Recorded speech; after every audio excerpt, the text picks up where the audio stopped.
Good evening, everyone, and thank you very much for the introduction. I'd like to start this presentation a bit differently and dive directly into a small illustrative case.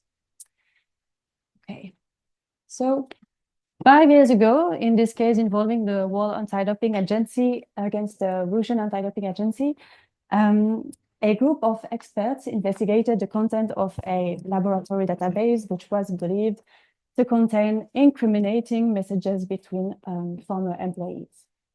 In this case, the Rusata claimed that back in 2013, these former employees were extorting money from several athletes under the threat that they would manipulate their anti-doping test results. However, the analysis of this database revealed a very few subtle inconsistencies, temporal inconsistencies that pointed to a very different story. A deeper analysis of this database revealed that the whole system was actually manipulated in order to mislead the investigation and also falsely accuse these former employees from extorting money from these athletes. The system clock was backdated, timestamps were falsified, database entries inserted, deleted, and also many other things. And the point of this example is that timestamps between the time of their creation and the time of their preservation or analysis, timestamps and other timing information which are essential to the process of event reconstruction can be subject to many influences that will affect their meaning or that can affect their meaning. And as a result, they may not always reflect the actual time the event occurred, or as in the WADA case, they may even describe events that never happened in reality. And obviously, this can lead to misinterpretations. And this is precisely what I'm exploring in my PhD at the University of Lausanne, where I'm currently in my third year of a 5-year program. So I'm halfway through my PhD journey. And I'm focusing on the study of these factors or conditions that can affect, that can lead to incorrect timing information, such as incorrect system clocks. We've seen tampering with the WADA case, let's say time zone settings, and so on. And most importantly, I guess, try to provide solutions to mitigate the risk of misinterpretations. And in today's presentation, I will focus on one of such factors, which you may have guessed based on this example, which is timestamp tampering. And this research was conducted in collaboration with many great people. So we have Gruber, Zinaida, Benenson, and Felix Freiling from FAU, Chris Hargreaves from the University of Oxford, and from Breitinger from the University of Augsburg. And in this paper, we conducted a qualitative user study with graduated students at FAU with the idea to gain a better understanding of such timestamp tampering and try to develop strategies to assess the effect that it has on the meaning of the evidence. And in this area, previous studies have shown that tampering with hard disk and memory images is hard, in the sense that the probability that the manipulation will be detected is high. And they also investigated the ideal scenario, where the perpetrator has full control over the system, so every bit of that system. But we thought that in practice, these perpetrators may be forced to manipulate the data while the system is running. For instance, if they are under tight pressure, or if they have to manipulate data while they are logged in remotely, etc. And these types of scenarios introduce new challenges, as the act of manipulation itself generates additional traces on the system. So in this study, we asked the question of why tampering is hard. And specifically, we had these following research questions. So in the context of a live timestamp tampering task, what strategies do adversaries employ in tampering with the temporal order of events? How do they manage the traces that are left by their manipulations? And I think most importantly, what makes an artifact more difficult to tamper with compared to another? So these were our questions in this study. And we, in order to answer these questions, we designed our user study around a tampering task, where our students had to tamper with time within a running system. And it had 4 phases. In phase 1, we asked them to complete what we called a pre-tampering questionnaire, which basically aimed at gathering background information. Then we invited them to, we provided them with a virtual machine in which we had already performed a few activities. And we asked them to act like a suspect who would like to cover the tracks and try to swap 2 events that happened on that system. So in this case, as you can see on the slide, swap event 3 and event 2 to make it look as if event 3 happened before event 2.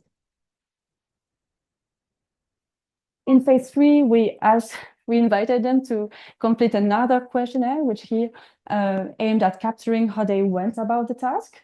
So we asked them to place themselves back at different times within that task, so before, during, and after, and provide extensive details into their strategies, decision factors, difficulties to tamper with specific artifacts, and so on. And in phase 4, we conducted semi-structured interviews just with the intention to gather more qualitative insights into their experiences. And in total, we had 10 graduated students from FAU, and let's now have a look at some of the results. Well, the goal of the tampering task was to make an examiner believe that the illegal download of picture files had happened before the user learned of its illegality via email. And we observed already in the initial tampering design some interesting things. That, for example, all participants independently agreed that in order to accomplish that goal in this tampering task was to modify one of the events. And we observed that half of them chose to manipulate the email-related artifacts, so on Thunderbird, and the other half manipulated the download-related artifacts on Firefox. And participants within the same group shared similar decisive factors, which already gave us some insights into the practical difficulties in to the tampering process. For example, participants in the Firefox group were dissuaded from tampering with Thunderbird artifacts because they were afraid that a copy of the data could be available somewhere else on an external server, for instance. While on the contrary, participants within the Thunderbird group were more dissuaded by the number of artifacts that would be required to be manipulated, which would generate too many additional traces on that system. In terms of actual actions, so these are the manipulations that were done by our participants. And we observed that the sequences of manipulations followed a visible trend of descent through the abstraction layers. So this is visible in this graph, where you can see on the y-axis pointers. Well, on the y-axis, you have the manipulated artifacts within each groups that are ordered by their position within the software stack. So application level on top and file system level at the bottom of this graph. And the x-axis shows the manipulation steps taken by our participants. And we can see that they obviously targeted timestamps within artifacts at higher layers. So Thunderbird inbox file, for instance. And then only they targeted timestamps within artifacts at lower layers. And we think that this reflects the mental application of a sort of rational tampering budgets. They cannot tamper with everything, so they went for the lower hanging fruit first, which was already interesting to see.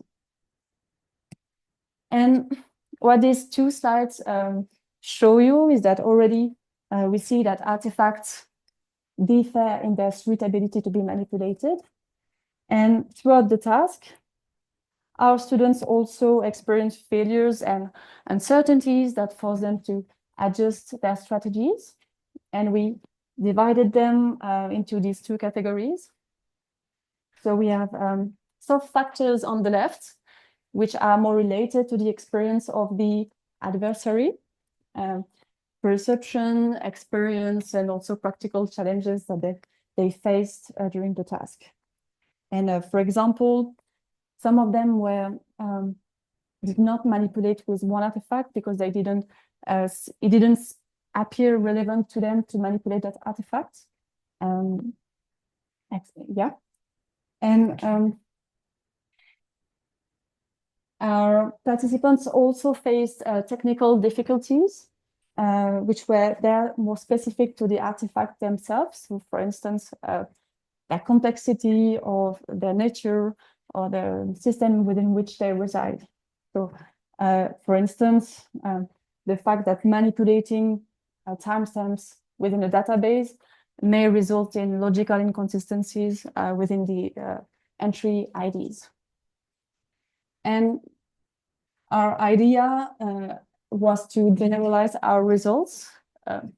So we figured that in an investigation, investigators may not be able to assess these soft factors because they may remain unknown to them.